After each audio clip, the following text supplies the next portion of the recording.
salaamaaleykum mbokku téléspectateurs yi ñu ngi leen di nuyu di leen ñaanal jàmm di ko ñaanal réew mi di kontaan ci àddu ngeen di teewlu seen télévision Futurs Médias àjjuma ju jot seen émission yeewu leen di leen nuyu gën di tedd nuyoo di ziar kilifa diine yi fii nekk yépp di leen ñaanal yàlla yéegal leen ci maqaamay mag ña kilifa yi aada yi yàlla sàmm leen ñu yor réew mi te bëgg ko jëmee fu baax muy njariñu réew mi di njariñu askan wi yépp yàlla na leen yàlla may yàlla na leen yàlla kattanal may leen doole kon mbokk yi ñu ngi ci tey jii seen émission yeewu leen ju ñuy def ajuma xam ngeen ni dañ koy séq ak ñi nga xam ni ñoom la ñu am habitude di ko séq ak ñoom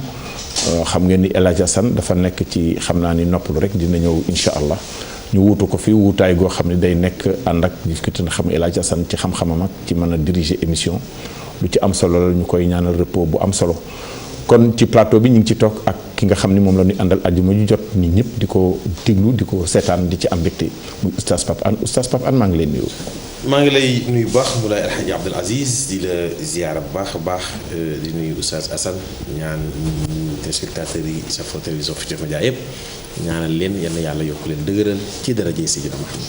jërëjëf oustaz Pape maa ngi nekk ak ki nga xam ne moom la ñuy wax oustaz Playboy fii ci kër gi muy oustaz Assane. Oustaz Assane moom xam ngeen ko ci ay mbiram Pape Hann dina ci dellu si bu ci kaname oustaz maa ngi lay nuyu bu baax. maa ngi lay delloo nuyoo Moulay Abdoul Aziz am mbégte àndaat ak yow si plateau yeewu leen si ajuma yi. di nuyu di ziar suma mag sama xarit oustaz Pape Hann di nuyu mbokku téléspectateur yu télévision Futurs Médias di leen ziar di leen ñaanal aljuma jàmm.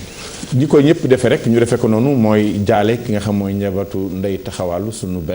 ku ñu liggéeyandool fii mu nekk ci observateur daan bind ci. Observateur boo xam ni ñëpp a koy liir ndax am na ci ñoo xam ni samedi bi moom rek la ñuy jënd ndax liir ko ci waxam ci kàddoom waaye ni surtout nag ca na ma koy bindee anam yoo xam ne day wone ak yeete ak a tegtale nit ñi seen taxawaay ak seen nekkin ci réew mi kon di ko ñaanal yàlla xare ko àjjana di ko jaale ñi nga xam mooy Alioune Badara Fall mi nekk directeur publication bi waaye di ko jaale waa RFM ñëpp Alsaan ñoom ñi nga xam ne ñoo fa nekk ak oustaz Assane mi nga xam directeur programme RFM la waaye di ko jàlle kilifa yi nga xam ni ñoo nekk ci kër gi da ko dale ci Youssou Ndour mi nga xam ni mooy borom kër gi ak ñi mu fi teg Mamadou Ibra Kane mi nga xam mooy directeur général ak Birane ak directeur yi mu àndal yépp di jëmale kër gi kanam ci wàllu liggéey bi kon mbokk yi li ñuy ubbee sunu tey waxtaan mooy léemaay ak oustaz Mor Thiam ñu déglu ko doog a dellu si waat ci plateau bi. bismillahi rahmani rahim. alhamdulillahi rabbil alamin wasalaatu wasalaamu ala sayidina muhammadin alqail iza lam tastaxi fasna ma bada lahu wa ala alihi wa sahbi wa sallama taslima mbokk yi asalaamaaleykum wa rahmatullahi wa barakatuhu ñu ngi nuyu ñëpp di ziar ñëpp di jiital ci nuyoo bi sang yu tedd yooyu ci plateau bi ak mboolem koo xamante ne bi yaa ngi seetaan émission bi ak foo mën a nekk ci àdduna bi di ñaanal jàmm ñëpp di ko ñaanal sunu bopp réew mi yàlla na ko yàlla gën a dalal gën ko yokk xéwal yi tabaarakallaahu tey jii léemaay gi dafa jëm ci kersa baat la bu gàtt moom kersa wante baat la bu am njëriñ yonent bi sallallahu alayhi wa sallam dafa dem ba wax benn baat mu ne ku amul kersa lu la neex defal loolu nag du def ko libéraliser dafa tëkku la boo seetloo Hadj Assane réew mi kersa gi dafa manqué dañu wax ne yonent bi sallallahu alayhi wa sallam jigéen boo xamante ni bii nga xamagul lal yonent bee ko ëppoon kersa jigéen bu xamagul lal yonent bee ko ëppoon kersa léegi nag dem nañu ba yii nga gis ci àdduna bi yépp ci ñàkk kersa la dellu nit ñi amatuñu lu ñuy rus amatuñu lu ñuy jomb moo feeñ ci sunuy kàddu moo feeñ ci sunuy col moo feeñ ci sunuy comportement dem na ba sunu diine sax niñ ciy jaamoo sunu borom ñàkk kersa da ciy feeñ xam nga yàlla dafa nag ba ma dee ñaan sa ñaan bi nga may ñaan na nga diminuer sa voix ud'u rabbakum tadarruan wa xufyatan mais ñun bu ñuy ñaan yàlla dañuy bëgg a yëkkati sunu voix neexal sunu baat pour wane ni dañoo ñàkk kersa sunu digganteeg sunu borom donc kon suñu biir diine ñàkk kersa da ci feeñ sunu digganteeg sunu mbedd mi sax ñàkk kersa dafay feeñ booy dox ci mbedd bi da ngay gis xale bu jigéen boo xam ne wala xale bu góor boo xam ne dalay wan ni dunduma la resuma la te loolu yëpp ci ñàkk kersa la war a doon lay dellu si looloo tax nag l'islam diine la boo xamante ni bii kersa la favoriser dañu wax ne ñaar ci xol lay nekk ñaar ci xol lay nekk ngëm yàlla ci xol lay nekk kersa ci xol lay nekk mais ñoom ñaar dafa am lu leen fay dàqe dafa am luy dàq ngëm yàlla ci xol di dàq kersa ci xol xam nga boobu mooy ban mooy fen moo tax fu penc mi bare ñàkkee kersa fen implanté wu na fa parce que fen mooy dàq ngëm yàlla ci xol al kadibu yu jaanibul iman te al imaanu wal xayaa qurina jamian yonent bi nee na ngëm ak kersa ñoom ñaar ñoo maase kon su fen dikkee day dàq ngëm yàlla ca bitti dàq kersa ca bitti nit nag bu xolam bu ca fen installé woo ngëm yàlla jóge fa kersa jóge fa doomu aadama boobu mën nañ koo tuddee doomu aadama de waaye mën nañ koo tuddee rab parce que yàlla nee na léeg-léeg nit am comportement boo xam ne rab laay wooteel ci doomu aadama in humu illa kal an'aami bal hum adal moo tax yàlla na nu yàlla may nu yar sunu doom yi ci am kersa yar sunu doom yi ci am kersa jëmbat ci ñoom kersa réew mu amul kersa ndaw ñi amuñu kersa mag ñi suuxatuñu leen ci kersa ñemetuñu dëgg réew moomu ci tas la jëm yàlla nañ ci yàlla musal. jërëjëf Oustaz Mor loolu mu indi kersa xam naa ni waxtaan la woon ci jàll rek bala ñuy dem Adja Binta maa ngi lay nuyu. Abdou Aziz di nuyu Oustaz Assane di nuyu sama xarit Pape Anne di nuyu équipe bu Yeewu Leen yëpp di nuyu aussi le téléspectateur.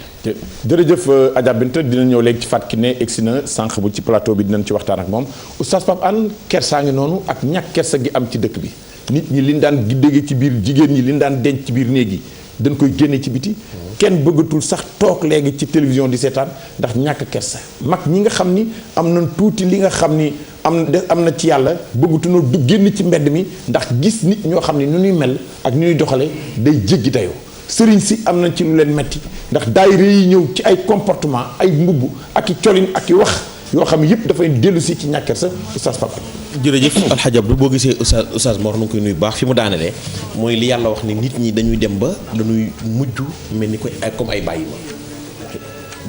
bàyyi ma nag amul kersa parce que bàyyi ma ngay romb ci digg mbedd mi muy sëy bu moroomam kon amul kersa doomu aadama yi nag dañuy jëf façon jëfin goo xam ni dañuy dem ba dañuy nduru ay bàyyi ma xam nga loolu mooy la mooy ñàkk jëfandikoo seen xel xam nga waxoon naa la ni la yëg-yëg yi ci bakkan lay bàyyi ko émotion yi ci sentiment lay bàyyi ko malaaka li ko yàlla defal defalu ko nit non malaaka nit li ko yàlla defal malaaka amu ko mala yi amu ko nit am na xel am na bànneex malaaka xel rek la am mais amul bànneex mala yi am nañu bànneex mais amuñu xel doomu aadama nag day dem ba day jëfandikoo jëfinu bàyyi ma ba ñàkk bañ a bàyyi xel yàlla yun ci yàlla Muhammad gën lu yàlla bind waaye moo ëpp kersa ñëpp xam nga xéeg mooy jànq bu njëkk wax ma suñu jànqu léegi yi jànq bu njëkk nga xam ni du ñu siggi xool la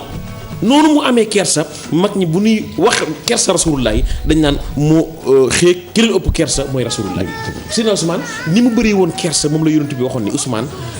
yonent bi dafa toog saxaaba yi bu muy xaw a yëkkatiku Omar ñëw defaruwul Aboubacar a ngi dugg si Ali a ngi dugg si Ousmane ñëw rek yonent bi jóg mel ni ku defaruwaat xëccaat yéri taxawaat saxaaba yi de ko lu xew mu ne Ousmane yàlla da ko rus malaaka yi rus ko ma rus ko ndax kersa Sidna Ousmane ala jab jërëjëf oustaz foofu ngeen indi Adja Binta man fi ma bëgg nga ñu waxtaan fii mooy li xew léegi ci rajo yi ci réseaux sociaux yi wane nit ci ay anam wane nit téléphoné ci rajo di wax ne nga nekk sa biir néeg téléphoné ci rajo wax ñàkk kersa toroxal nit Binta daal loolu war ngeen ci indi waxtaan yoo muy jigéen. loolu yëpp oustaz Aziz mi ngi bokk ci maanaam éducation de base yaakaar naa ne soo ko amee chaque fois dañ koy wax muy ñëw ci émission bi gis nga éducation de base soo ko amul rek amoo dara gis nga kersa ak jom buñ la ko yaree ci sa biir kër nga am kilifa yu baax yoo xam ne ñoom itam dañoo am kersa yar la ci yaakaar naa ne di nga jomb def yenn yi mais man mi jigéen damay dox ci mbedd mi gis koo xamante ne oustaz Abdou Aziz day sol loo xam ni damay ruus man mi nga xamante ne maa koy xool parce que jigéen dafa am loo xam ne dafa ko war a jombalee boppam waaye léegi da ngay dugg ci kaar gis koo xamante ne dina sol loo xam ne bu toogee yow miy jigéen taxaw ci wetam da ngay bëgg sax wàcc fi nga ci kaar bi yaa arwaam yëpp nekk ci biti yaramam yëpp nekk ci biti wane sa yaram taxul nga jekk mën ngaa bokk ci temps fashion comme ni ñu koy waxee te doo exhibé wu wane sa yaram di roy ba dàq di xool bitim réew ni ñuy def nga di ko indi ñun suñu réew dañu am loo xamante ne dañ koy yelloo dafa am nit ñu baax ñu fi nekk ñoo xamante ni dañoo war a jomb di def ñun jigéen ñi naka su dul noonu dañoo war a xool ci ñun ci suñuy référence ni ma koy waxee toujours référence dafa am solo ñu war ciy xool. jërëjëf Adja Binta Oustaz Assane. Moulay waxtaan wi dafa am solo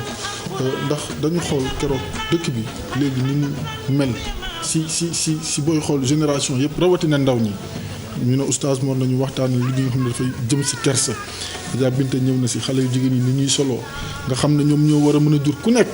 si réew mi waxuñ dootul am de mais wàllu yu dina jafe. comme ni ñu koy gisee bu njëkkoon ndax bu njëkkoon lépp ci sutura la doon am mais léegi lépp génne nañ ko ci néeg yi génne ko ci ëtt yi ñëw samp ko ci mbedd yi am na loo xamante ni nit daawul xalaatam ne dina dox ba daje ak moom ci mbedd léegi nag da nga koy gis nii jaxaran bëccëg te nëbbatuñ ci dara xoolal léegi xale yu góor yi ni ñuy soloo dañ koo xamante ni day solu tubéy jaa ngi fii ci oom yi muy wagar yi mu wóoral ni kii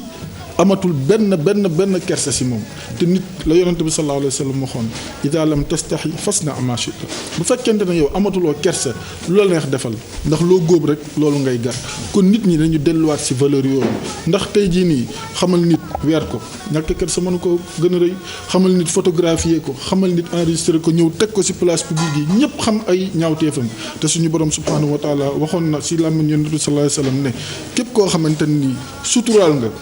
doomu aadama ëllëg yowmal qiyaam suñu borom subhanahu wa taala dana la suturaal te yaakaar naa jullit bu nekk nit ku nekk bëgg nga ëllëg suñu borom suturaal la mu lay. jërëjëf yaa Mouhalim mbokk yi mi ngi noonu am na ci baat yoo xam ne sax bëgguma koy tudd ci suba teel gi mais am na yu jigéen yi di def ak góor ñi rafetul takk fer goo xam ni da nga koy fësal ci biti mu nekkoon ci biir nga génn ko ci biti façon boo xam ni góor ñi ngay romb. mag ñi ngay romb ilimaan ñi ngay romb wala nga romb jàkk am ci tenue boo xam ni loolu it war nañ ko seetaan loolu dafa am solo sol tubéy joo xam ni bala ngaa jonkon wala nga sëgg da ngay jàpp li nga sol xëcc koo xëcc ba yàlla na ma yàlla ngeen baal ma ak sa nduguruk di feeñ yooyu yëpp ay xeeti ñàkk kersa la yoo xam ni dafa xew ci jamono xale bu góor boo xam ni jiit laayam day tilim mu lang ci oto wàcce ko boo ko gisee doo ko bëgg gis te yooyu yëpp ay xeeti bu njëkk sutura la woon ci askan wi bu njëkk loolu daawoo ko gis wodd ba mu baax nga musóoru sol mbub mu jot wodd wu jot mais loolu la nit ñi daan am mais léegi li am léegi ci jamono ji yàqu yoo xam ne jigéen yi sax seen tenue kenn xamatul lu muy mujj foog naa ni loolu lu ci am solo la te li Oustaz Mor indi daal thème bi ci kersa war nañ ci waxtaane ci biir kër gi di ko waxtaane ci jàkka yi mais di ko waxtaane aussi ak xale yi bu ñuy génn ci kër yi ñu seet leen bala ñuy dem mbokk yi loolu mooy li nga xam ne mooy Oustaz Mor Thiam moom lañu indi ci lemaay ma xam naa ni Alfi mi ngi ci waañ wi di am na tey lu mu indi Alfi maa ngi lay nuyu di defar waaw kon dina dellu si léegi bu ci kanamee soxna Fatou Kiné nag la ñu ne soxna Fatou Kiné maa ngi lay nuyu. waaw yow nag kontaan naa ci yow ndax nii nga mel moom nii la ñu bëgg sol col gu yiw gu jekk Fatou Kiné ñi ngi woon tey ci météo bi tey day ngelaw bu subaa mu tàng lu mu demee ci réew mi. tey ni mu demee gannaaw ba ma la dellu nuyu ñi nga seq ak plateau bi ak ñi nga xamante ni fi mu ne nii ñu ngi bàyyi xel bu baax a baax matinal bi di yeewu leen ci àjjuma ji ñu daal di jublu ci météo ni ñu ko waxee Pazis météo nag Ndakaaru xëy ak température bu 22 degré Saint-Louis 19 degré Podor 20 degré Matam 21 degré Linguère 20 degré Diourbel 20 degré Kaolack 21 degré Tambacounda 19 degré Ziguinchor 18 degré Kolda 17 degré Kédougou 18 degré bu ca kanamee température bi ci Ndakaaru dana dem ba 28 degré Saint-Louis 32 degré Podor 36 degré Matam 39 degré Linguère 37 degré Diourbel 36 degré Kaolack tamit 36 degré lay doon Tambacounda 35 degré Ziguinchor 35 degré Kolda 35 degré Kédougou 36 degré lu jëm ci géej gi nag ndox mi moom daal di nay wàcc loole ci 0 heure la woon bi mu tegalee fanweeri simili ak juróom ba ca topp 12 heures lay doon bu tegalee ñeent fukki simili ak juróom ndox mi dana daal di yéeg na sax la ñuy wax ci 6 heures du matin bi mu tegalee ñeent fukki simili ak juróom ba ca topp 19 heures lay doon bu tegalee fukki simili ak juróom waxtu yi nga xamante ne nag la ñu jàpp ni moom moo dàq ngir napp muy 10 heures bu tegalee ñeent fukki simili ak juróom ba ca topp 12 heures lay doon bu tegalee ñeent fukki simili ak juróom ca guddit 23h bu tegalee fukki simili jàpp 1h du matin bu tegalee 10 minutes jant bi nag daal di nay fenk ci 7h bi mu jotee ba tegal fanweeri simili ak ñaar ba ca topp 19h lay doon bu tegalee fukki jant bi na daal di sox kon 19h bu tegalee fukki simili ak juróom page. jërëjëf Fatou Kiné xam naa ni ñëw ci bopp yéenekaay pour wan sunu mbokk téléspectateurs yi li xew tey ci bis bi. mi ngi noonu ni ko waxee yéenekaay ci la ñu jublu tàmbali ko nag ak yéenekaay bi di l'Observateur ci xëtam bu njëkk ñu daal di ci wane nag ak nataalu ay waay politique ndax dañu jàpp ni waxeet moom dafa mel ni sax seen baax la waay politique yi loolee la ñu leen bàkkee nataal yi nag ñu ngi ci gis ni njiitu réew mi Macky Sall Moustapha Niass gis nañ ko fi Idrissa Seck ak Ousmane Tanor Dieng kii nag di professeur Ousmane Ndiaye moom ab sociologue la nee na nag li ci gën a fés daal mooy ñàkk wax dëgg gi dafa dem ba fii ci Sénégal ñu mel ni sax dañu koo soofantal nee na nag jaadu woon na sax nag képp koo xamante ni nii dangaa wax naka sudul noonu ñu daal di lay yóbbu ca yoon Iran Ndaw nag moom di chercheur gis-gisam mooy nit daal bu waxee lenn te amu ci benn gàllankoor li ko diine sant mooy mu jëfe ko ñu yegsi si beneen yéenekaay muy libération nag moom daal di addu ci Mimi Touré ak Awa Ndiaye ndax Awa Ndiaye ci ay jamono dafa doon wax ni moom waddiste lay doon ëllëg te moom lay mës a doon loole nag Mimi Touré daal di ko ci tontu ñu daal di yegsi si beneen yéenekaay muy le quotidien nag moom daal di wax fi mu ne nii ci dige ba jëmoon ci mandat njiitu réew mi ne dañu koy jëlee juróom-ñaari at indi ko juróomi at Niass ak Tanor ñu gis seen nataal ni ci yéenekaay bii di le quotidien mu mel ni nag ñoom ab deltu gannaaw lu ñu def ci mbir mi. ñu yegg si enquête nag daal di wane ni ndaw li nga xamante ni moom moo toogal réewum France fii ci Sénégal di Pagano nag wax ci wàllu terrorisme mandat bu Macky Sall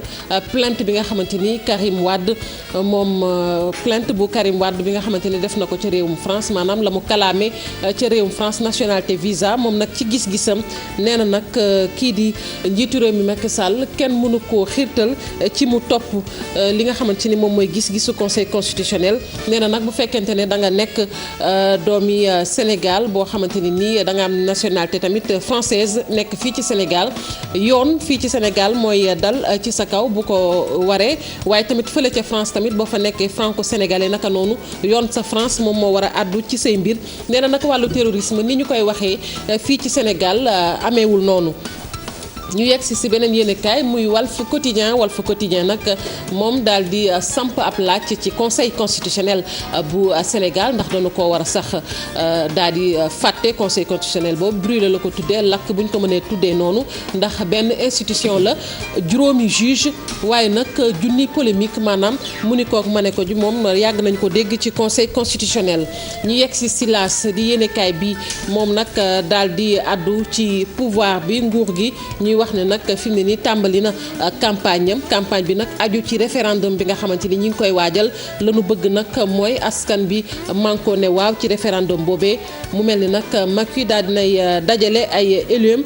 di leen wax nag nañu def seen kéemtalaay kàttan waaye lu jëm ci carte d'identité yi ak carte d'électeur yi tamit yéenekaay bi di laas àdduna ci Mohamed Boun Abdallah Dionne moom ñuy wax ni robe avocat la sol ngir défendre njiitu réew mi Macky Sall beneen yéenekaay muy la tribune nag moom daal di addu ci njiitu réew mi Macky Sall gannaaw nag deltu gannaaw gi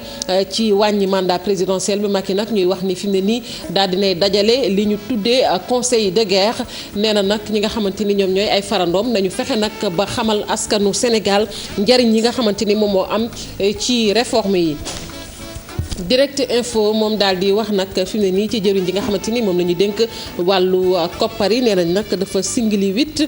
port autonome bu Ndakaaru ñu ci gis nataalam nii ñu daal di yegg si beneen yéenekaay muy le populaire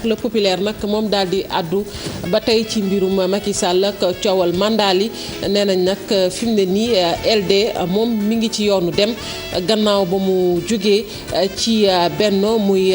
imam Mbaye Niang Mansour Ndiaye gannaaw mu jugee kon ci coalition bi Imam Mbaye Niang Mansour Ndiaye bu URD moom it dana daal di jugee ci Benno Bokk Yaakaar Parti démocratique bu Sénégal nee nañ nag ñoom seen yoon newul ci référendum bi ñu yegg si Grand Place nag wax moom fi mu ne ci boycott bi nga xamante ni ku jëkk politique gi namm nañu ko amal ci référendum boobee njiitu réew mi Macky Sall nag ñu jàpp ne double défi la mu war a def rek tey mooy fexe ba bëgg-bëggam antu ci référendum boobee askan bi man koo ne waaw ñu daal di yegg si beneen yéenekaay muy réew mi quotidien nee nañ nag lu jëm ci référendum bi nga xamante ne nii jàpp nañu ko ñaar fukki fan ci weeru mars atum 2016 ndax njiitu réew mi Macky Sall da cee juum ndax date boobee kat moom mooy bis bi nga xamante ni moom mooy journée mondiale de la jeunesse waaye fi mu ne nii bis boobee sax mujj nañu ko dàq ba fukki fan ak ñett ci weeru mars ñu ne nag loolu dafa juste di gis-gisu LD Parti démocratique bu Sénégal moom it àdduwaat ci référendum boobee la mu xamle nag mooy yoonam nekku ci ñu daal di koy jeexalee ak Zoom info nag Matar Ba moom mooy àddu ci gis-gisam ci wàllu politique fii ci Sénégal ndax li ñu duppee politique politicienne maanaam def politique boo xamante ne nii politique yaa ma neex képp la nee na nag loolu dafa mel ni cancer ci suñum réew jàngoro cancer moom la ko jàppee ci suñum réew Pazis lii moo gënoon fës ci yéenekaay yi. loolu moo gënoon fës ci yéenekaay yi jërëjëf Adja Fatou Kiné xam naa bu ci kanamee 8h nga dellu si waat ci li nga xam ne mooy xibaar yi am bu 8h suñu téléspectateur di ko xaar. jërëjëf kon ñu dem ci li nga xam mooy waxtu jullit yi nga xam ni moom la ñu war a wone bu fekkee pare nañu ñu dem ci loolu pour wane ko mi ngi noonu suba gaa ngi noonu 6h21 la mi ngi doon juróom-benn waxtu bu tey ñaar fukki simili ak benn tisbaar gaa ngi ci nekk 13h24 mooy fukki waxtu ak ñett bu tegee ñaar fukki simili ak ñeent takkusaan mi ngi nekk ci 16h45.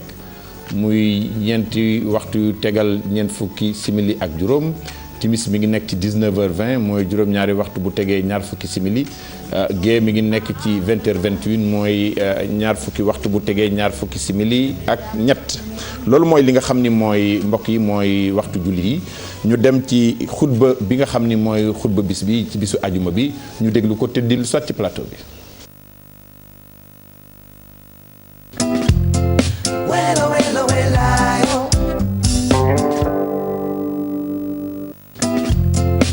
ñu ngi leen di nuyu di leen ziyaara di leen ndokkeel di leen xamal ne jullit jumaa moom farata la ci farata yi nga xam ne jépp jëmm ji jullit di mu kàllaf te dëkk ci dëkk ba te tukkiwul rekk war na ko am na ay tëkku nag yu mag yu yàlla yonent bi tëkku ci ku dul julli jumaa te mën a dem fi muy wax naan ku ko bàyyi te am nga ilimaan moo xam ilimaan ju jubla ju jàng wala ju sant sekk la wala jaw waaye rek bàyyi nga ko ngir doyadal juma wala sàggane ko yàlla dana la bind ci téere boo xam ne malaaka yi ñoo koy bind ne naa fekk nga te kenn du ko farati kooku riwaayatu Tabaraani la wante am na beneen riwaaya buy wax naan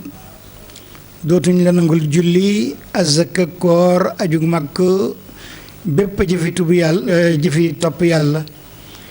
ba ngay tuubee ci ñàkk julli juma nag charte la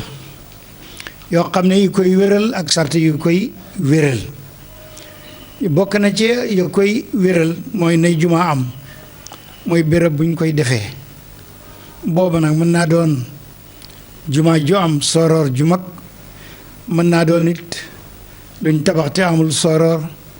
mën naa doon ëtt wala ak ndend ndax yonent bi sallallahu alayhi wa sallam juma ji mu njëkk julli ci ron benn tàndarma la ko jullee ci la waxoon xutbam gu siiw googule daldi ne ayyuhan naas inna laa qad farada alaykum aljumaa fi maqami hada min yowmi hada fi shahri hada ila yowmi alqiyama fa man tarakaha fi xayaati aw baadi wa lahu imamun aadilun aw jairun istixfaafan biha aw juxuudan biha fala jamaa allahu lahu shamla kon loolu la waxoon ci xutbam gu jëkk gi kon farata la bu fekkee mbooloo am na nag rek nañ julli ndax Yonent bi sallallahu alayhi wa sallam mosoon na julli da daan def ne day julli jumaa ba pare door a xutba benn bés mu def ko rek julli ba sëlmal war a xutba rek ñu ne njëgg mi ñëw na wala poma tëgg na ñëpp a xoddeeku dem ca poma wala ca njaay maag jënd ba bàyyi ko moom kenn dong yàlla nag ne ko bu loolu amatee wa tarakuka qaa'iman qul maa inda allahi xayrun min allahwi wa min tijaara bu loolu amatee na nga leen xutba ne leen la leen yàlla dencal ci julli jumaa gi déglu xutba gi moo gën njëgg mi moo gën pomi loolu moo tax ñu walbati ni léegi dañuy xutba ba pare door a julli ndax fekk julleeguñ kenn du dem kon loolu moo di cosaanu julli jumaa farata la ci jëmm ju nekk mbokk yi jullit yi nga xam ne yéenay julli jumaa ñu leen di dénk yàlla te di leen ñaanal yàlla te di leen dénk julli di leen dénk julli jumaa di leen dénk ragal yàlla di leen dénk juboo di leen dénk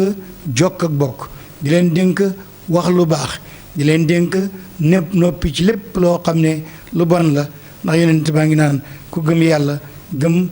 bés penc del wax jàmm te noppi yal na yàlla barkeel ci ñun def ci réew mi jàmm ak réew way gëm yàlla yépp yal na yàlla dimbale ñu di dimbal suñu kilifay diine yi nga xam ne ñoo ñu jiite ci diine dimbale itam te sàmm suñu kilifay àddina yi nga xam ne ñu jiitee mbirum àddina bi ndax bu ñu amee jàmm rek ñun ñëpp ñu am jàmm wasalaamaaleykum wa rahmatullah ñu ngi leen di nuyu. def Oustaz Moustapha Gueye yàlla na ko yàlla may fanu gudd ak képp koo xam ni mel nga ni moom ci kilifa diine yi fi nekk ci wéral ak gaaral li nga xam ni mooy ponk yi gis ngeen tey dafa noo fekk si ci ajuma ji indi nu li nga xam ni mooy julli ajuma defe naa ni loolu mbokk yi ku nu namoon la di ko seetaan ak di ko déglu di ziar ñëpp di sant ñëpp moom di ko ñaanal imam Moustapha Gueye mbokk yi ñu ngi ci suñu plateau bi ak sunu gan gi nga xam dañ koy dalal muy Seydi Ababacar Ndiaye secrétaire général bu SAES sëñ monsieur Ndiaye maa ngi lay nuyu. salaamaaleykum. nag tey dañ la invité pour waxtaan ak yow ci li nga xam ni mooy syndicat bi nga xam ni moom ngeen yore muy ñuy jàngale ci daara yu kawe yi boobu ba tey ngeen di nekk ci grève mais lan moo waral grève bi fi ngeen toll nii. waaw jërëjëf xam nga grève bi li ko waral mooy ñàkk déglu nangu kàddu maanaam respecté sa parole loolu moo ko yëngi. xëccal tuuti micro parce que dafa mel du la dégg bu baax taabu xëccal waa xëcc mën nga xëcc mu ñëw ci yow voilà.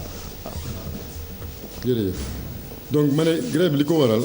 mooy gouvernement comme d'habitude toujours dama ne da ngay grève ñaari grève da ngay grève benn grève parce que dafa am lu la naqari gouvernement bi yéexantu ba affaire yi compliqué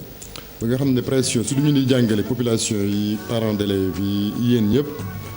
ñëpp nekk suñu kaw. donc ñu obligé signer protocole ak ñoom xalaat ne xëy na dañ ko waroon seen kàddu du leen affaire nañu respecté seen kàddu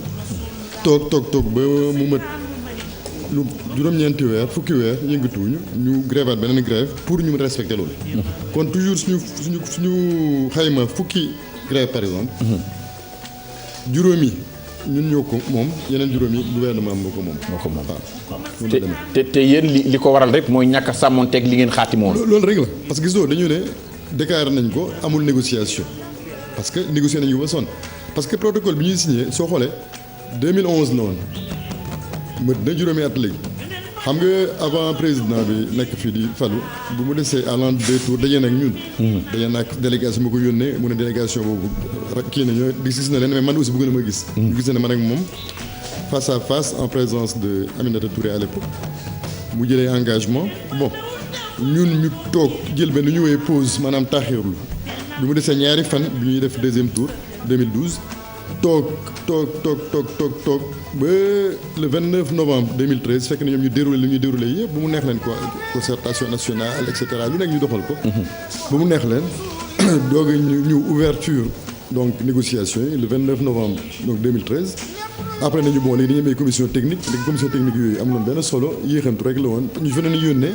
du ñu ñoo xam ne am nañu ndomba tànk yu doy yoo xam ne mën nañu jël décision donc li ñu wërloo ba finalement ñu gis ne ñii daal caaxaan dañu nekkee li gën a grave mooy li ñu toog mu neex la ne génne benn loi cadre mooy université boo xam ne loi boobu ñu ngi ko préparé woon si nguur bi njëkk bi dugal ko si circuit gouvernement bi le 22 décembre 2011 laa wax de. ñu bàyyi ko si biir bàyyi si biir ba Banque mondiale mettre na la pression nee na yéen kat suñu programme bi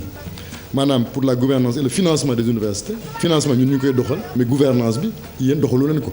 imposer leen ñu gaawantu profito voté loi boobu gis ngeen ni mu demee après duñ ko lakkee et cetera yooyu yëpp am donc yëpp foofu la jóge ba ñu dugg si mouvement bi fàttali tamit suñu protocole 2000 parce que chaque état day continuer. su ki fi nekkoon ñëwee keneen ñëw keneen kii ñëw li fi nekk daf ko war a gàlloo doxal ko loolu mooy réew donc bi ñu signé protocole le 16 mars vraiment ba ñu am yaakaar bu rëy ndax ñeenti jëwriñ gouvernance suñu xaatimee kayit mu am juróom benn ndaw réew maanaam député taxaw daan ne ñun ñoo ko garanti maa ngi fàttali Moustapha Diakhaté si président compagnie mu naan lii ñun ñoo ko garanti wax na ko devant tout le monde presse bi yëpp ngi toog man jour boobu vraiment dama am mbégte parce que dama ne man je suis fier d'être sénégalais parce que ma gis ne gouvernement bi enfin représentant gouvernement bi taxaw représentant parlement bi taxaw ñun syndicat yi ñu déggoo ñun ñëpp waxtaan ne léegi nag année bi dinañ ko doxal ni ñu ko war a doxale mais ñun doxal nañ suñu wàll gouvernement moo doxal wàllam moo indi lii rek te pourtant bi ñuy déposé préavis bi bu bees bi toujours rek dama koy wax dañuy toujours xalaat gouvernement ak yeneen ñu génne point yu bari la woon na soo xoolee ñu génn si ñeent rek benn bi mooy réforme des titres boobu c'est vrai que ñu ngi koy doxal parce que defe naa tey assemblée dañu ko voté mais encore une fois il a fallu que ñu déposer préavis pour que nit yi accéléré c'est-à-dire nguur su ferait éviter loolu su nit yi mettre la pression rek nga doog a jóg loolu sa day tax maanaam nañu ma baal si kan da ngay xaw a ñàkk fay da nga war a anticiper loo xam ne nga war a def ko bu doon nekk ba ñu tiital la wala xoqatal la nga doog ko def loolu noonu la demee loi cadre même chose bi ñu ko bëggee voté loi article 3 bi te changé wuñ ko il a fallu ñu yëngatu ñu gaawantu nañu dem assemblée ñu le 18 décembre ñu gaawantu ñu dem si professeur Iba Der Thiam si guddi waxtaan changé te benn kii bu ndaw li ñu si changé rek voté ko jàmm nañu yoon ñaareelu point bi mooy affaire prise en charge sanitaire gis ngeen dañuy liggéey ba nit ñi ba mu jéggi day surtout Dakar nga xam ne lii mu étudiants yi macha allah te jàngalekat yi doyuñu ce qui fait que li ñuy feebar ba pare ñuy demee hôpitaux yi ñu dàq ñu suñu soxna suñu demee ñu dàq leen suñu doom suñu demee ñu dàq leen. lu tax ñu leen dàq bu ngeen demee. parce que état bi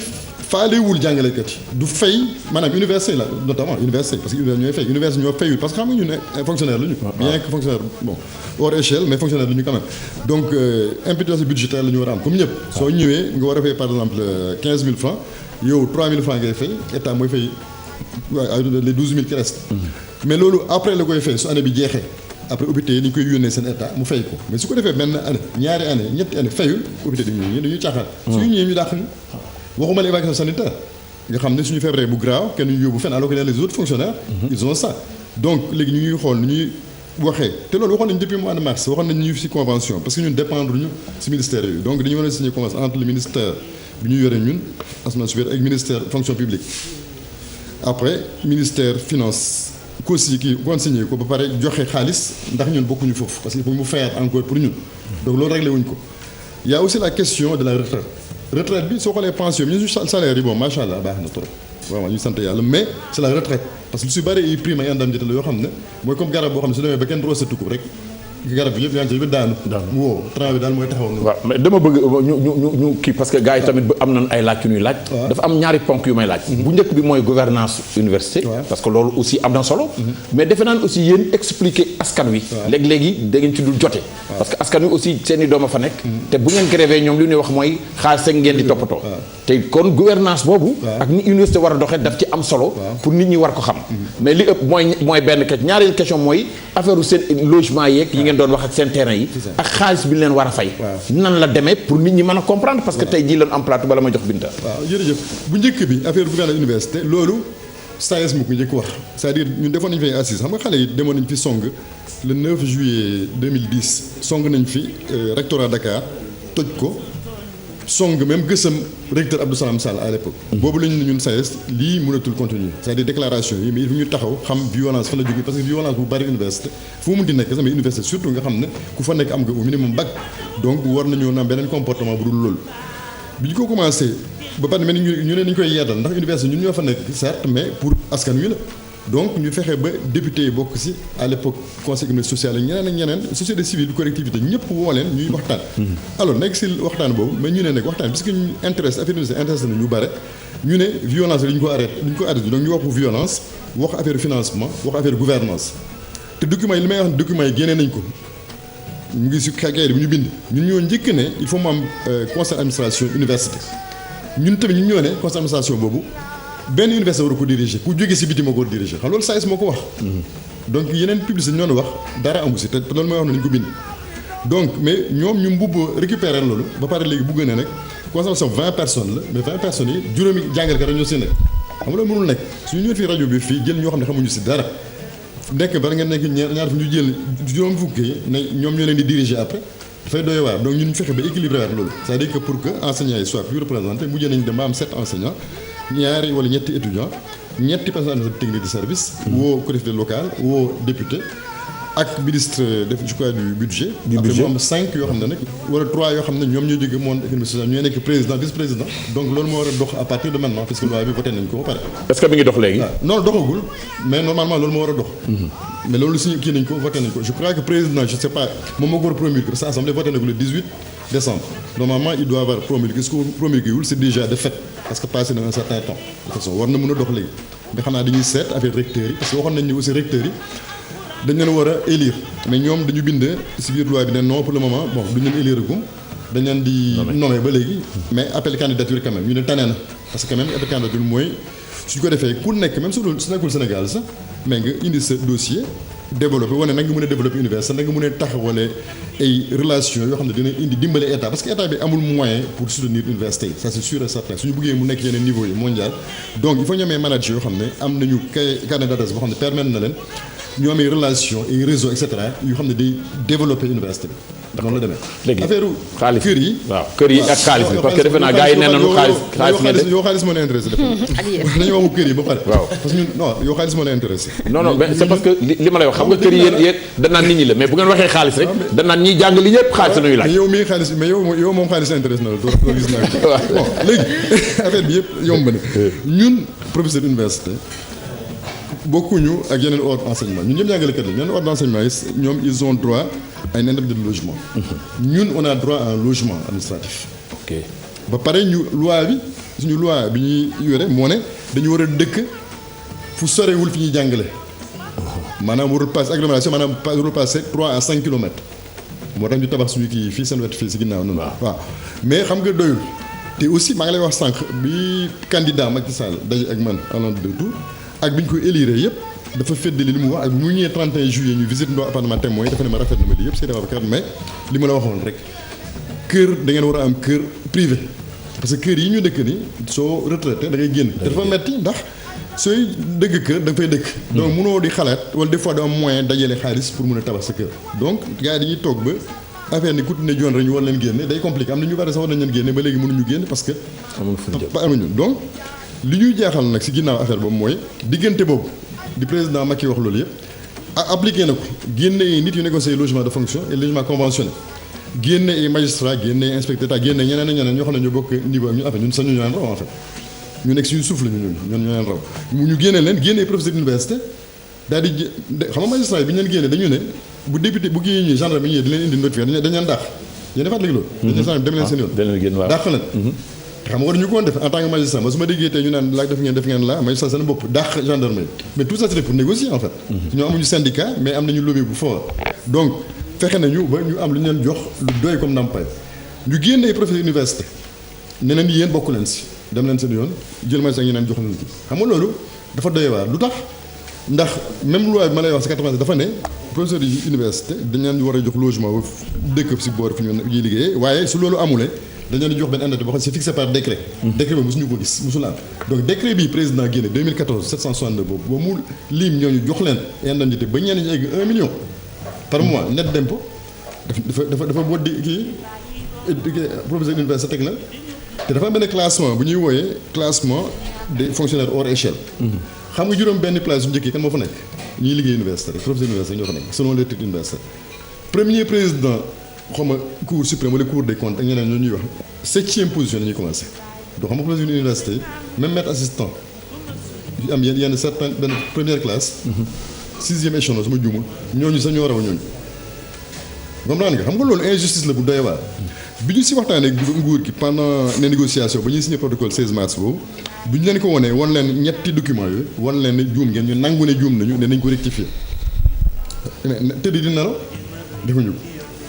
alors ñun ñu ne nag lii mu ngi bëgg a jéggi dayoo te rek dëggu réew dëgg dañu yoon ñu nekk lan la ñu def mais on a saisi notre avocat fu mu nekk nii saisi nañ suñu avocat ba pare mettre Assane Dioma Ndiaye pour rétablir les choses léegi nag décret boobu dina ko incha allah il faut président dafa war a rectifier ce décret là delloo ñu suñu place. noonu rek la demee. noonu rek la demee. waaw Adja Binta. waaw monsieur Ndiaye maa ngi lay gërëm. man d'accord naa ak yow ci li nga wax nii. les promesses sont faites pour être respectées. que état bu jëlee engagement. nee na damay signer lu réaliste et réalisable. daf ko war a respecter man d'accord naa ci ak yow. mais dama dégg démb à travers la presse nga ni. que les médias dañuy jox ay nit ñuy wax sa xalaat yi. ñuy décrédibiliser le savoir. te man dama jàpp ni. yéen a décrédibiliser seen bopp yéen jàngalekat yi. parce que aussi mënuñu chaque année grève parce que yéen rek nekku leen ci réew mi di liggéey. am na yeneen corps bu fekkente ne yeneen corps yi ku ci nekk aussi fa nga nekk yaa ngi soxla indemnité nga ne damay dem grève où va aller le pays. tey jii man dama jàpp ne yéen jàngalekat yi bu ngeen di wut ku leen di yéen a tooñ seen bopp kon. parce que grève dafa bari waxuma waru leen grève de parce que seen revendications elles sont légitimes mais aussi da ngeen war a am aussi une autre stratégie parce que mois de janvier rek jàngalekat yëpp jóg. nee na on va menacer l'année parents d'élèves bi tamit ils sont dans le droit de dire que ñii vraiment ñun xamuñu fu ñu jëm ak ñoom. yéen a tooñ askan wi wala tooñu leen askan wi parce que tamit grève yi dafa bari. te tontu nga ba pare da nga ne yéen a tooñ askan wi yow tontu nga ba pare. yéen a tooñ askan wi wala tooñu leen askan wi loolu laa wax. def nga sa jugement c'est bien am nga ces droits. je n'ai pas jugé j'ai posé une question. non y a pas de problème. mu ngi def sa jugement tu as le droit vous avez le droit pardon. mais li nga njëkk wax waxuma ne yéen a jox parole nit yi ñuy ngañ enseignant dama ne émission yi c'est ouvert donc choisir leen kenn les émissions sont ouvertes mais dama bëgg ne dañuy dégg tout le temps dafa mel ni jeu boobu dafa neex nit ñi dans ce pays là di ngañ ñi borom xam-xam loolu dafa leen neex loolu moom c'est général et c'est malheureux encore une fois dans le pays au pays de Senghor au pays de Cheikh Anta Diop ak ñeneen c'est très dommage bref maintenant nga ne grève yu bare moo ne ma ne yaa ngi jël parti déjà parce que yaa ngi xool côté ñiy grève jéemoo xool lu tax ñu grève. mais j'ai dit que état bu jëlee engagement dafa ko war a respecter. léegi est-ce que vous croyez que c'est normal pendant que ñu ne ñu léegi xaar leen ñu def une étude indemnitaire parce que dañu ne temps wu nguur bi fi njëkk dafa bari woon indemnité à gauche à droite mun naa am mais étude bi def nañ ko pourquoi publié ñu ko ba léegi te bu ñu koy def fan la ñuy wax dañu ne militaires yi policiers yi tous ces corps paramilitaires bokkuñu si c'est-à-dire lu leen neex ñu jox leen loolu fu ñu ko teg waxuñu loolu. jaaxalu leen tamit ñu toog tamit ne xaalis amul pourtant jël ay jabaru ambassadeur ay jëkkëru ambassadrice jox leen 500 000 par mois fu ñu ko teg loolu tamit loolu critiqué wuloo ko jaaxalu la ce n'est aucun problème mais enseignant c'est pas le débat nous parlons des enseignants c'est des misérables ñu war a toog di nangu ñu leen di déggaate tous les jours mais il y a eu beaucoup d'acquis aussi da ngeen di nangu ne am na ay acquis aussi léegi l'autre chose la plus importante mooy dëkk dafa war a am équité soo amul équité du ñu avancer aussi yaa ngi wax parents d'élèves man je parle des parents d'élèves seen bopp xam nga par exemple j'aime bien donner l'exemple de la Norvège benn syndicat moo fa am en jàngalekat EN syndicat bu fort syndicat bi soxlawul grève de su jógee taxaw premier jour waajur seen bopp ñooy jóg taxaw seet li xew ne état bi doxal la lool suñu doom li ñu nangu mais waajur fi duñ ko def dañuy toog comme yow bëgg enseignant yi grève ñu leen di sànni xeex voilà enseignant mais enseignant suñu doom yaa ngi fi man suma propre doom suma école may jàng la nekk suma grève donc c'est la première à subir ça dégg nga suma doom yu nekkul feneen ñii ngay wax seen doom nekk feneen xam nga ko président Macky dem dafi seeti doomam muy def graduation xam nga fan États-Unis ak feneen est-ce que moi je sais moi je les ai pas donc man maa ngi fii suma doom ngi fii ak ñeneen suma collègue seen doom ngi fii donc critique yu ngay def noonu man choqué wu ma parce que man li may def dama ko gëm suma réew laa gëm suma doom fii la ñu nekk ñëpp a gis nañ leen xam ne fii la ñu nekk donc su ma grévé moom si boppam elle est la première à subir ça kër gi lay tëdd gis ne papa mooy diriger grève boobu kenn la xam na voilà donc man li may def dama ko gëm te dama koy doxal c'est-à-dire aussi le droit de grève ñu joxe ko parce que quand l'État vous l'avez dit ne respecte ses engagements quel autre moyen nous avons parents d'élèves suñu ñëwoon benn jour ànd ak ñun manifester ne état bi doxale li nga war a doxal dina ko def parce que les moyens sont là démb ñu ngi koy wax 1/10 du budget de la présidence suffit pour régler toutes les questions 1/3 li remise gracieuse yi impôts yi ñuy imposer wax naa ko avant mardi à mon ami le ministre Amadou Ba directement ma ne ko sa remise gracieuse soo ko wàññi woon mais nga régler problème yi donc il y a des possibilités budget mais équilibrage rek la état mooy décider parce que ñi ñoo ko neex ñi ngay wax am na ñeneen ñu bare ñi ngay wax ñu ñuy jox ñooñu si décret bi ma la wax noonu amuñu syndicat pourtant de mais ñemewuñu leen xëy na parce que ñoom ñooy juger xëy na ñoo am ay secret peut-être xëy na enseignant amuñu benn secret kenn ragalu leen police ak gendarme aussi ñoom ñooy dóoraate xëy na ak ñoom ñooy protège ñi fi nekk suñu defee ni ñu warul def kenn tamit ñun ñu toppatoo leen mais ñun nga xam ne suñu seule arme mooy suñu xam-xam kenn faale wuñu moo tax réew bu mel noonu nag xam naa dafa bala ñuy ma bàyyi oustaz bu fekkee dafa am looy laaj bala may ñëwaat ci sama question. professeur man ñaari question rek laa amoon bu njëkk bi mooy yenn sacrifice ngeen pare pour def ko pour étudiants yi mën a am année scolaire boo xamante ni bu normal la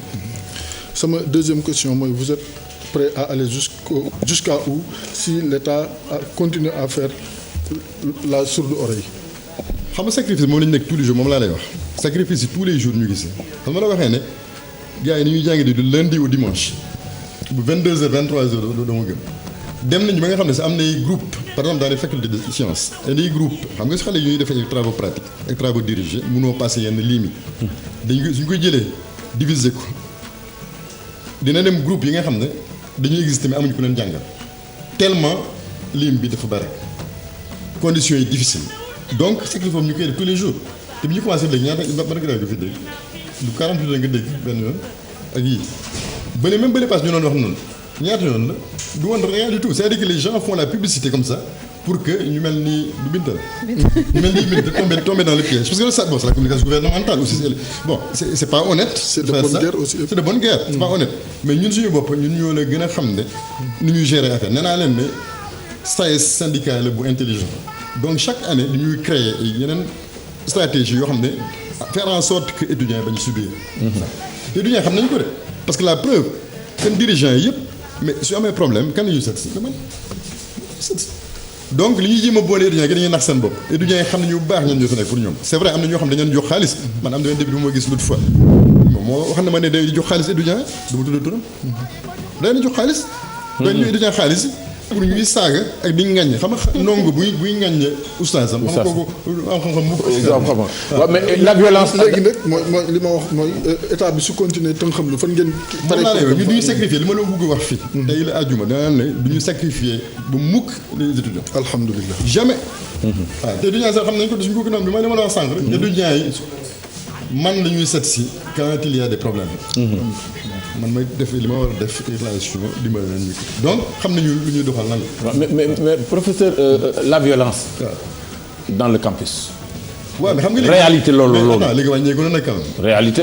non attends léegi dañuy wax. mais bërki dem rek lan séquestré ay professeurs yu doon joxe note. waaw mais xam nga mais loolu kay violence. mënu ko passé. waaw tëj leen koo koy wàññeekuwul professeur. non wàññeeku na non attends parce que quand même bu njëkk ba. bu xale yi di dóorante reyante génnee jaasi loolu laa bëgg wax et cetera wàññeeku na bu baax a baax c'est-à-dire su xale yi def lu baax aussi il faut les encourager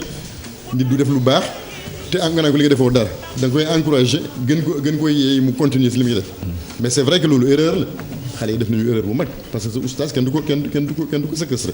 mais loolu erreur la mais suñu xoolee quand même au fil du temps mais li ko gën a indi tamit parce que léegi wàññeeku lu tax parce que amical yi xam nga nguur yi dañuy juum kilifa yi c'est-à-dire il vaut mieux nga am interlocuteur yu leer sa kanam ki nga bàyyi xale yi parce que li ñuy def benn moment donné recteur yi passé mais ñoom ñoo tas amical yi tas leen parce que contrôlé wuñu leen parce que xale yi ko doon diriger doxuñu seen digga ñu tas leen amical yi donc mu nekk comme en Casamance ku nekk samp sa drapeau di jël taale yi pëne wane ne yaay fi ne gis nga léegi bàyyi waan nañu amical yi réélire nañ leen boo yaa ngi ñuy doxal li ñu war doxal. Oustaz Balla ñu parce que ñu ngi juglu ci waxtu wi waaw Oustaz Pape. sama xalaat laay wax réew mi ñi ñu waroon a gën a fonk gën leen a jox cër bëgg suñu réew développé mooy ñiy jàngal ñii nga xam ne ñooy jàngale pour ña ñuy jàngal war a taxaw réew mi ëllëg ñoom ñii la ñu waroon a gën a jox cër te it ku ñuy jàngal ka lay jàngal nga wax ko lu ñaaw yow doo am barke ku ñuy jàngal ka lay jàngal fonk loo ko respecté wuloo ko yow doo am barke professeurs yi nag ñi nga xam ne ñoo nekk université ak ñi nekk ci école yi ci biir réew mi di jàngal suñuy ndaw jàngal suñuy doom ba ñu dem université pour ëllëg nekk président nekk ministre wala taxawu réew mi ñoom ñii la ñu waroon a gën a dalal seen xel. ñoom ñii la ñu waroon a gën a jox cër magistrat bi kat cër bi nu ko joxuñu ko professeurs yi te ñoom professeurs yi ñoo jàngal magistrat yi. ministres yi université la ñu génnee président université la génnee kon loolu lépp ñoom war nañoo gën a bàyyi xel ñi war nañoo gën a bàyyi xel professeurs yi waaye nag kuy jàng te fonkuloo ka lay jàngal joxuloo cër ka lay jàngal tarbiwoo ka lay jàngal doo am barke mukk da ngay dajale say diplôme di taxawaalu ci mbedd bi di xëppi xeer di sànni fekk yaa ko teg sa bopp. waaw jërëjëf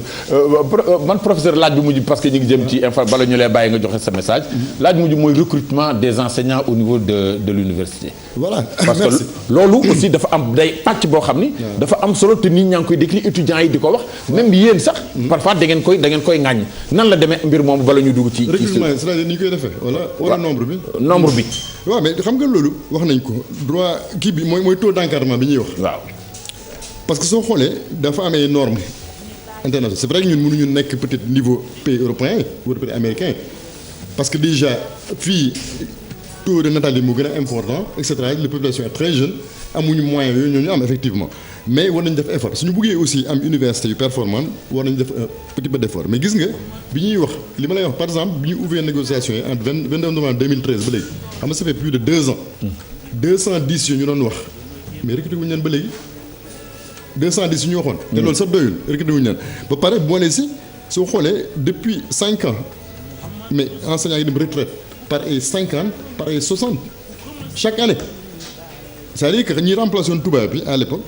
léegi ñu jot nañu mën seen âge jot na te kenn remplacé wu leen donc non seulement nombre bi wàññeeku na mais tamit xarañ bi ndax ku nekk professeur par exemple pendant 30 ans 35 ans 40 ans kooku li mu xam ak li mu dajal ci xam-xam. du un jeune buy doog a dugg assistant moo ko mun remplacer dañoo waxante dëgg donc loolu yëpp lu ñu war a dëxëñ xool ko mais taux nag te vacataires dañu bëri soo xoolee Dakar par exemple il y a plus de vacataires c'est-à-dire ñoo xam ne du ñu permanent comme ñun que des permanents te loolu c'est dangereux parce que ñooñu motivé wuñu parce que du ñu leen fay dinaa waxal pour ñoom aussi noonu du ñu leen liggéey toute l'année gis nga par exemple Thiès daawu jéeg toog nañu vacataires yi ñetti at laa wax de ñetti at waxuma ñaar ñett kenn fayu leen 50 te ñoo xam ne suñu liggéeyuloon université yi tëj parce que Thiès soo xoolee li ñu woy université Thiès bon du université sax parce que amul kër amul fu ñu maanaam ñu koy woy université la maanaam soo xoolee soo jëlee téeméeri enseignant fanweer yi rek ñoo si permanent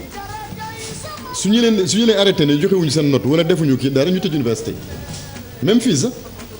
donc loolu c'est important ñu wax ko c'est-à-dire recrutement man moo dama wax ne président bi mu ñëwee université 30 ñu dalal ko ma def discours wax naa ko ma ne ko 200 yooyu baax na waaye ce serait bien nga accompagner ko si ce plan quinquennal bi ngay wax chaque année nga def 200 parce que université Sine Saloum ngi ñëw université Dakar Bourguiba ngi ñëw mais dama bëgg a remercier oustaz parce que suñu waxtaan bi yëpp moom rek moo wax loo xam ne neex na woon loolu te suma journée bi tey dinaa kontaan parce que li mu wax si oustaz non li mu wax si oustaz li mu wax si maître dafa important gis nga professeur Libaas Diop nga xam ne moom a jàngal mais ba léegi su ma ko gisee ñaari loxo laa koy nuyee te maître laa koy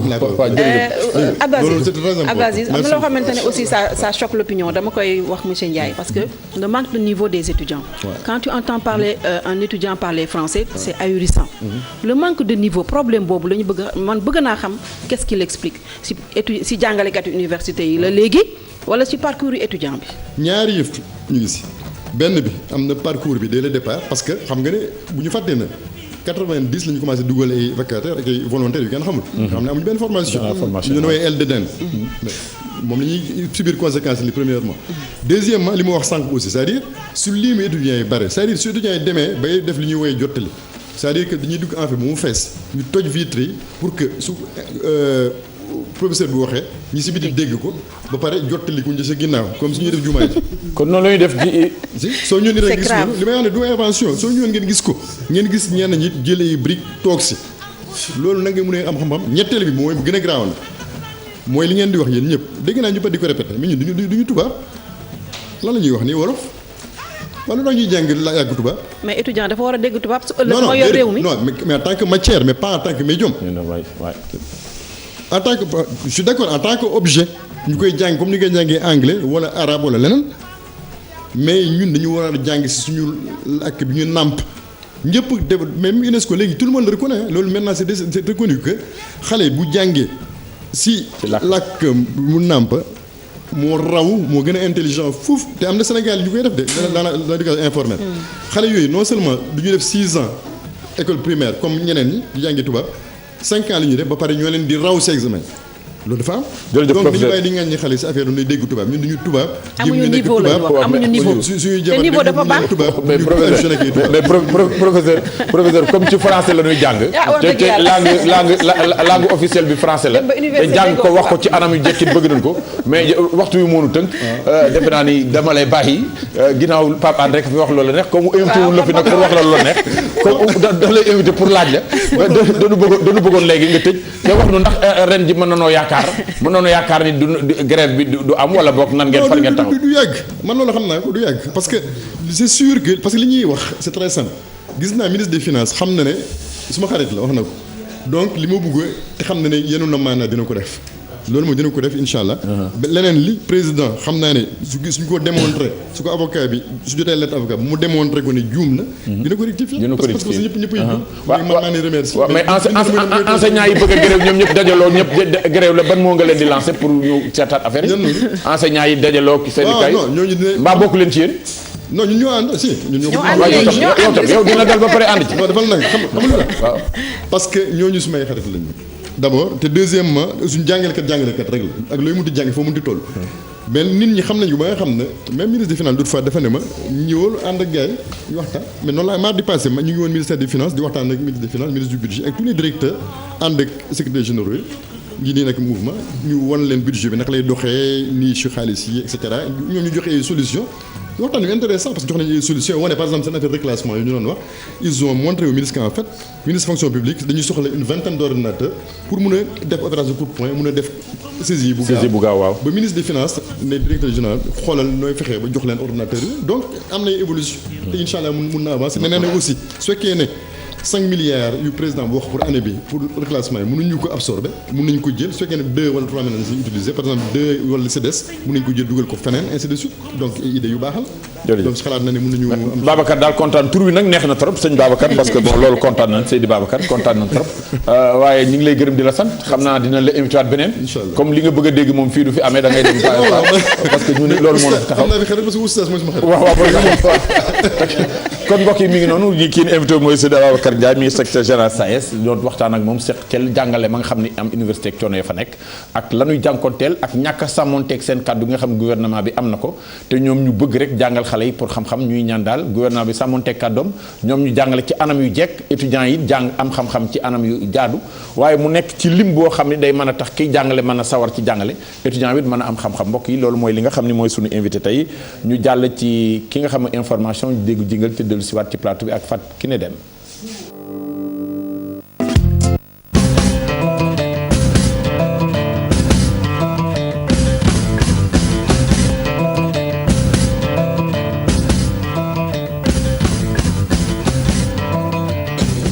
jërë ngeen jëf ci ànd beeg télévision Futurs Médias xibaar yi ñu tàmbali ko ak comité directeur bu parti démocratique bu Sénégal jël matuwaay ci référendum bi ñu ne ñaar fukki fan lay am ci weeru mars banque yoxo la ñu wax maître El Hadji Amadou Sall daal ci am gis-gis Seynabou Wade it nag noonu la ñu xamle nag moom mooy maître El Hadji Amadou Sall la ñuy wax sax moom moo ci am gis-gis nee na nag nguur gi fi nekk jamono ji bëggul dara rek lu dul jël bànqaasi réew mi def ko moomeel di ci buum ak di bummi te loolee nag libéraux yi duñu ko nangu tey duñu ko nangu ëllëg leeral yi ak Cheikh Tidiane Dione. directeur bu parti démocratique sénégalais toog nañu lu toll ci ñetti fan ngir daal di mën a addu ci li nga xam ne moom mooy sorti kii di président de la république mi nga xam ne moom sax dafa fas yéene daal di toogaat ci bopp réewum ba keroog ci atum 2019 gannaaw réunion bi nga xamante ne moom moo boole kàngam yi bokk ci parti démocratique sénégalais ñii di waa comité directeur bi ñoom nee nañ dañoo fas yéene daal di boycotté lii di référendum bi nga xam ne dañ ko daal di jàpp ñaar fukki fan ci weeru mars gi ñu dëkkmal.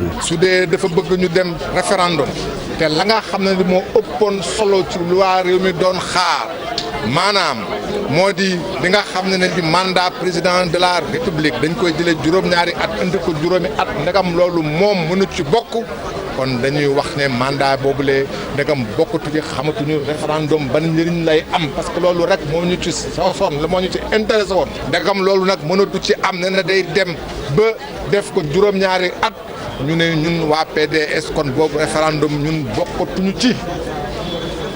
d'abord ndax référendum bi même nañuy jàppee bés bi mel na ni dañuy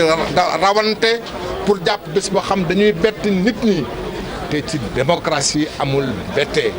doomu gor bu nekk ci démocratie gëm démocratie du bette démocratie da ngaan ko kenn ku nekk da ngay samp sëb ndënd ay gor suñuy bëre kenn du bett sa morom dañuy taxaw léewaatoo ku mën sa morom duma. ci réunion bi ñu amaloon ñi nga xam ne nag ñoom ñooy cadre parti démocratique sénégalais ñoom sax jot nañoo càmbar ñaari baat yi lii di avis ak décision ñoom dañoo jàpp ne kii di président de la république moom dafay jéem a ëlëmal askan wi. loolu xalaat la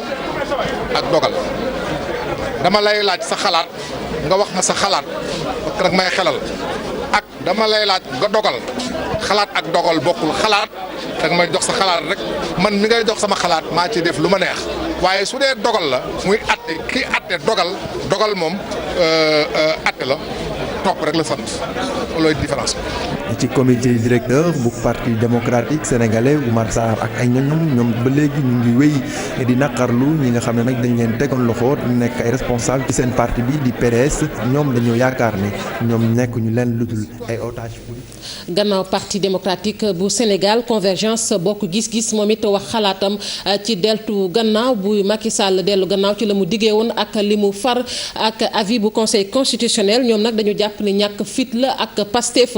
ci wàllu politique comité directeur bi doon daje démb ak taskatu xabaar yi lu jëm nag ci référendum boobee nga xamante ne war nañu ko amal nee nañ duñu waxagum ndax dañ ci banque seen yoxoo am déet lu mu ci mën a doon cadre de concertation bu kujjeg politique gi ñu bokk moo ca war a àddu ñu teewlu ci Seynabou Wade ci micro Mame Birame Diouf. bu dee njiit réew mi dafa topp conseil constitutionnel ci diggee ba mu ko wax mu bañ a kon wàññi mandat am dafa fekk ni moom mag. slogan bi ñuy jël mooy moo ko diggee na ko def ndax dafa dugg ci loo xam ne moom bokk ci woon parce que il faut ñu delluwaat ginnaaw xam ne moom dafa fekk ay leader du parti yu dajaloo wax seen 5 ans moom fekkewul togg ca mu bëgg leader yooyu jàppale ko tax mu diggee 5 ans waaw loolu nag mu diggee ñeenti at dëkk bu nekk président Macky Sall wàcc na fa digg fa milliard digg fa wàññi mandat kon bu mu ñu indi problème mu conseil constitutionnel d'autant plus que ñu xam nañu conseil constitutionnel moom dafa laaj avis mooy li nga laaj ñu digal la ci ñu xelal la ci bokkul ak décision donc du décision du loo xam ne dañ ko dee da nga koy def dañ ko cee xelal rek kon loolu mënu ko tee wàññi mandaam te moom xam na ban yoon pour la lay jaar pour wàññi mandaam xamaguñu référendum bi ci ban point la mais comme cadre dafa am danañ toog waxtaan ci cadre bi buñ toogee bu ñu déggoog waa cadre bi bokk xalaat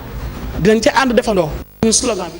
Seynabou Wade bu convergence bokk gis-gis sa doon àddu ci micro Mame Birame Diouf. Aminata Touré moom nag daal di tontu ñi nga xamante ne ñoom ñoo singali witti njiitu réew mi Macky Sall di wax nag ci mandat bi nga xamante ne waroon na ko wàññi te defu ko nee nañ nag moom Aminata Touré nee na amul benn leçon de morale boo xamante ni war nañ koo jot ci kenn ndax balaa ngaa digle càngaay dangaa sangu ba noppi démb nag la doon dajeek militant ya ca Grand Yoff la muy sàkku nag ci Sénégalais yi mooy bu bis ba jotee nañu fexe ba teew ci mbañ gàcce leeral yi ak Mame Birame Diouf Thierno Laurent Mendy. bu dee njiit réew mi dafa topp conseil constitutionnel ci diggee ba mu ko wax mu bañ a kon wàññi mandat am dafa fekk ni moom Macky Sall la ko ñor mooy yoon te sax suñu institution yi doxee na mu waree. Aminata Touré xam le loolee responsable politique bi nekk ca Grand Yoff doon dajeek militants yi ngir weccoog ñoom ci projet réforme constitutionnelle bu njiit réew mi. bu fekkee ne da nga yor conseil boo xam ne mooy saytu nag di dëppoog yoon parce que mooy banqaasu justice bi gën a kawe bu la joxee ne la nii ngay jaare mënoo koo dëpp ne déedéet bu ma def lii kon yow mi nga xam ne yaay président de la république nekk le gardien de la constitution lu le conseil constitutionnel sant ca nga war a jaar. envoyé spécial bu njiitu réew mi di tontu sax ña nga xam ne dañoo jàpp ni Macky Sall sàmmanteeg lu mu diggee woon. ñun nag ci wàllu liñ naan moral ak éthique defe naa ne kooku kenn mënuñ koo ñàkkal. mu yokk ci ne Macky Sall wutul benn yoon am ñetteelu mandat ba tax muy joxe projet bi noonu muy woo Sénégalais yi nag ci ñaar fukki fan ci weeru mars bii di ñëw ñu dem voté wane seen ànd ak Macky Sall. avancée bi ëpp solo mooy li ma wax mooy constitution kenn dootu ko mën a laal maanaam ma ñëw tey mu fekk ko 5 ans bëgg koo yokk ndax nag loolu lañ fi gisoon. régime bi fi jógee 5 ans la ko fekkoon yokk ko 7 ans président ñëw ne nañu ko delloo si 5 ans ndax jàpp naa ne président boo xam ne bii vraiment boo defee ñaari mandat wu 5 ans wax dëgg yàlla war ngaa mën a nag dem noppalu keneen ñëw kooku am na nu nu ko defee ba nga xam ne bu nu ko wotee ba ne wii ci réforme yi nga xam ne moom la indi kenn dootu ko mën a soppi. Macky Sall ñu falaat ko njiitu réew ci élection yi di ñëw loolee kon moom Aminata Touré gëm ko bëgg nag askan wi yëpp andi ceeg moom. Mame Birame Diouf ñu di la jaajëfal li nag projet bu yees la li ko tax a jóg moom mooy dimbali ndaw ñi ci wàllu tàggatu ba ñu mën a am xëy jëwriñ di dénk formation professionnelle apprentissage ak artisanat moo koy doxal programme boobee nag dinañ ci dimbali lu toll ci fukki junni ndaw ci wàllu tourisme wàllu càmm ak it wàllu mbay jëwriñ ji nag nañ jàpp rek kon li nga xamante ne moom mooy projet bi la mu bëgg moom mooy fexe jàppale ci xale yi nga xamante ne seen loxo jotul seen gannaaw démb nag la ñu lancé projet boobee ci teewaayu njiitu jëwriñ ni Nafissatou Sylla sukkali liggéeyub ndaw yi daal di koy jaarale ci formation professionnelle wala technique di projet bu am solo ngir ministère de la formation professionnelle de l'apprentissage et de l'artisanat programme boobee nag daal di soxal ñetti secteurs yu am solo. Dans cette perspective des centres de formation professionnelle. ci fànn bi sax dinañu tabax ay centre de formation professionnelle lépp nag jaar ci projet bi ñu naan ko amal ca Thiep nekk ci région bu Louga ak ca Netebulu ca région bu Tambacounda lu soxal horticulture waaye it càmm gi fàttewuñu ko ndax it ca Mbaaw dina am lu ñu fa liggéey ab centre jëm ci wàllum ganaar yi tourisme bi ca Saint-Louis Ziguinchor ak Diamniadio kon gox yooyu la soxal. lu ëpp fanweeri milliards ak juróom-ñaar ci suñu xaalis di li ëmb projet boobee mu am nag ndimbal bu jóge ci Banque mondiale ak Agence française de développement. Pour des contributions respectives de 18 milliards de francs CFA. ñoom nag yëkkati nañu toll ci fukk ak juróom-ñetti milliards ak yeneen juróom-ñetti milliards yu ñu ci dugal kon lépp nag ngir suqali formation professionnelle ngir it xëy ndaw yi mun ko am. susceptible de les faire accéder à un emploi. au secteur privé bi nag fas yéene dugal loxoom ci lii di partenariat public privé gis ni nag jàppale ndaw ñi lu am solo la. secteur privé boo gisee mu am ci wàll c'est parce que yàgg na. bi ñuy wax ne secteur privé ci mbiru formation technique et professionnelle mu ngi jooytu le fait que établissement yi bariwul que xale yi bu ñu leen di jot ñun ci entreprise yi dañuy ñàkk xam-xam ci mbiru liggéey muy technique wala yooyu. projet bi nag mi ngi soxal fukki junni ndaw ci biir réew mi yëpp suñu paree formation boobu nag ku ci nekk di nga am ab certificat de spécialité te ku ci nekk nguuru Sénégal fas na yéene daal di lay utal liggéey. Nafissatou Sylla groupe Futur Média dalal démb gan gu mag muy Roberto Azevedo nekk nag directeur général bu organisation mondiale du commerce mu ñëwoon nag nemmeeku si dalu groupe Futur Média ànd ak délégation bu takku yëkkati na fi nag ay kàddu rafetlu bu baax a baax taxawaay Youssou Ndour du PCA bu groupe Futur Média ndax jàpp na ni royukaay la ci wàllu entreprise Sadiatala. bawoo bitim réew te nekk fa kilifa bu ràññeeku te jaaro Futur Média jafe na seet si nemmeeku bu ci mujj rek mooy bu Roberto Azevedo di njiitu OMC amal donte jotam bëriwul wante jaar na si makaanu taskatu xibaar yi ci kër gi ak fi nga xamante ni mooy régie mu daal di ko rafetlu. Si on est au Sénégal. Sénégal ku fi ñëw faaw nga jaar seet Youssou Ndour ndax ñëw Sénégal ba dem gisoo ko day mel ni sa ñëw fii des na day mel ni sax ñëwoo Sénégal kon. Visiter le Sénégal. ganu Futur Média bi fàttali na taxawaayu média ci suqali démocratie mu si sonj kii di Youssou Ndour di PCA Futur Média bi nga xamante ni mu ngi rafetlu seet si nemmeeku bi si jàppale kii di Alioune Sarr di ministre du commerce. Pour moi c'est un vrai privilège. un honneur. mbégte lu rëy la cër gu rëy la ci man doomu Afrique bu toll nii Youssou Ndour am cëram ak dayoom ma ñëw giseek moom wax naa ko ni nag moom artiste business la ndax gis-gis bi mu ci am ak liggéey bi mu ci def ci wàllu information xibaar it ak ci ëllëgu Afrique xibaar ak télévision xeetu programme yi muy àndal ak média daf ci am solo lool dum leen ko nëbb li ma fi gis yéem na ma lool gis-gis gu rëy la. Une inspiration pour le entrepreneur de tout le monde. C'est un honneur et je pense que le directeur. mbégte lu rëy la ci man honneur la ma daal di dalal directeur général OMC ni mu ko waxee Mamadou te ñu jàpp it ni dinaa ci gërëm ministre Alioune Sarr di ci gërëm directeur général ni mu ko waxee ci nemmeeku bi mu ma nemmeeku si. jox na ma ci cër waaye it gis naa ni yëg na ma te it li encouragement la ci man ma gën a góorgóorlu ci li may def. bon séjour. kii di njiitu OMC mi magal teraanga Sénégal rawatina bu direction Futur Média fas na yéene dellu ci si biir réew mi saa yu ko jot bi mayee. Adiatala cant ak ngërëm ñeen la dig daje 13h si yeneen jotaayu xabaar ma bàyyi leen ngeen wéy ak El Hadj Abdou Aziz ci seen matinal yeewu leen.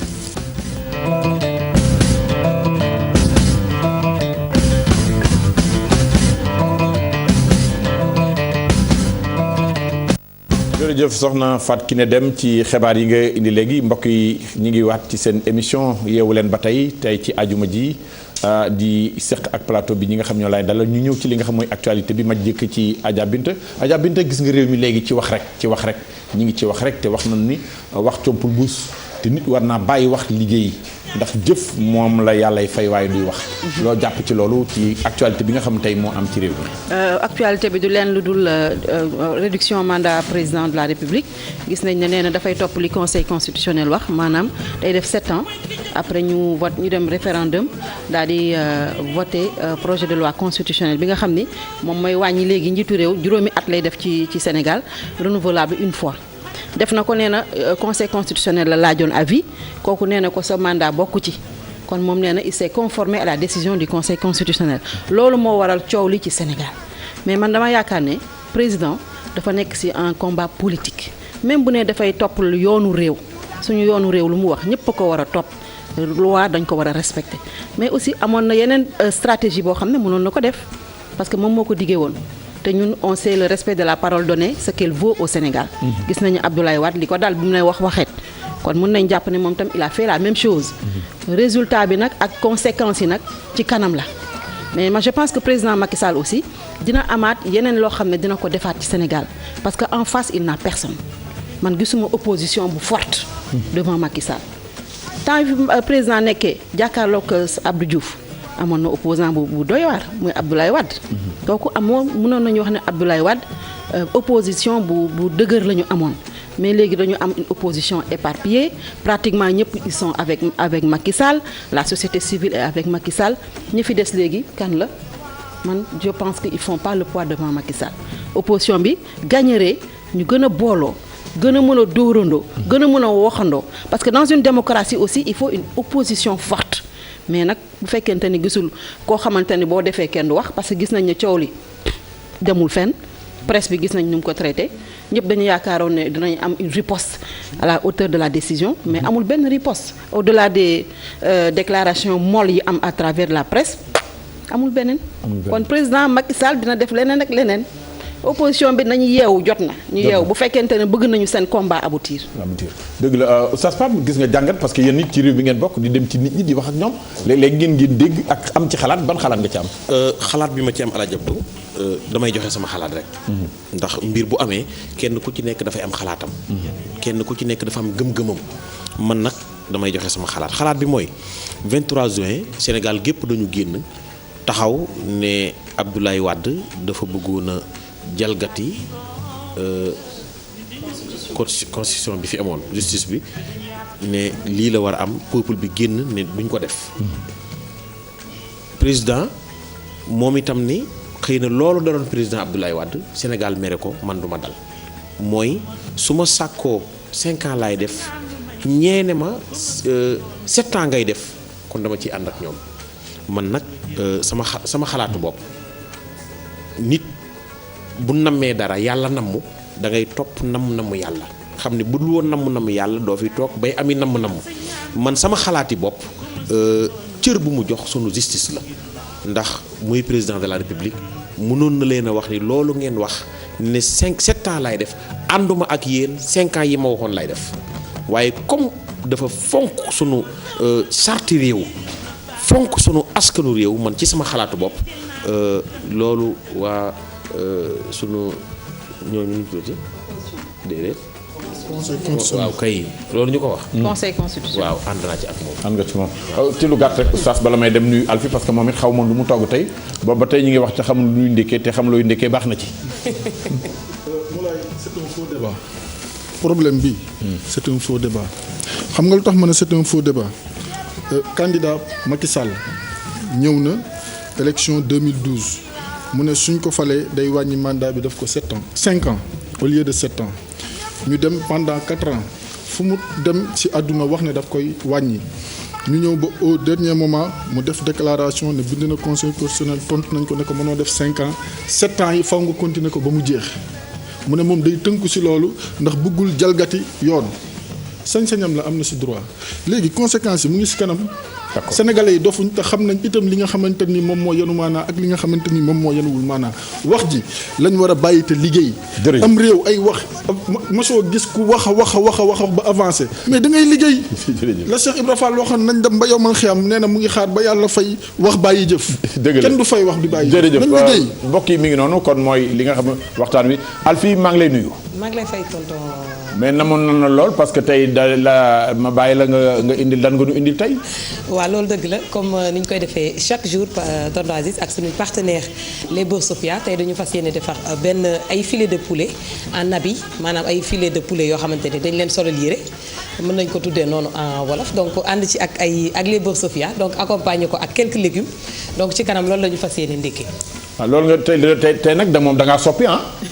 tey da nga noo soppil parce que loolu baax na ci. waaw da nga ne woon ma andi filet de poulet yi andi gigot d'agneau waaw mais xam nga loolu da nga ko yéex a indi parce que da ngaa bàyyi ba oustaz Assane dem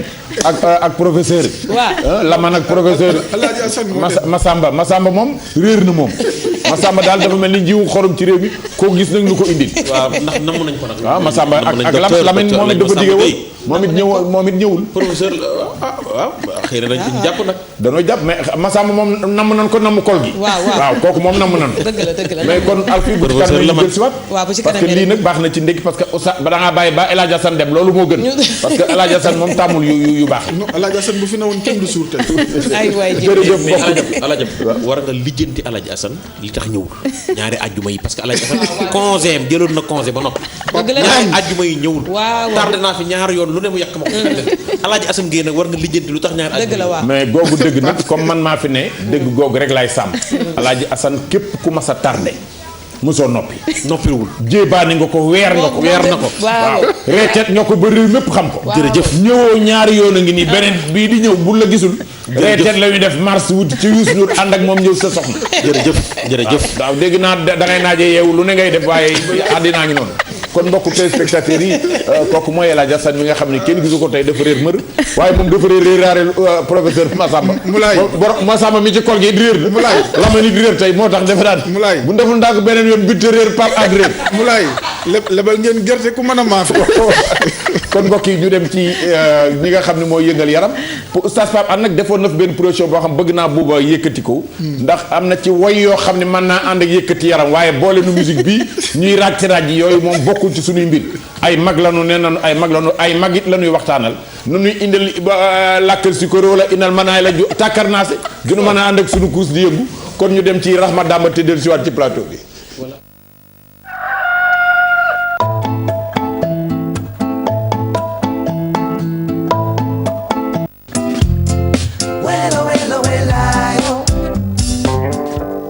waaw kon Toto Aziz comme ni ñu koy defee chaque àjjuma ni ciy ànd ak waa Rahma Damba fitness xam naa problème bu musique bi moom dañ la ñuy teel a régler la donc dañuy jàll ci fitness bi donc coach ñu ngi lay nuyu. ça va. tey dañ lay bàyyi nga dem ci fitness ba pare après ñu ñëw ci conseil du jour. ok. Merci beaucoup. Donc rapidement on passe aux étirements.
8e,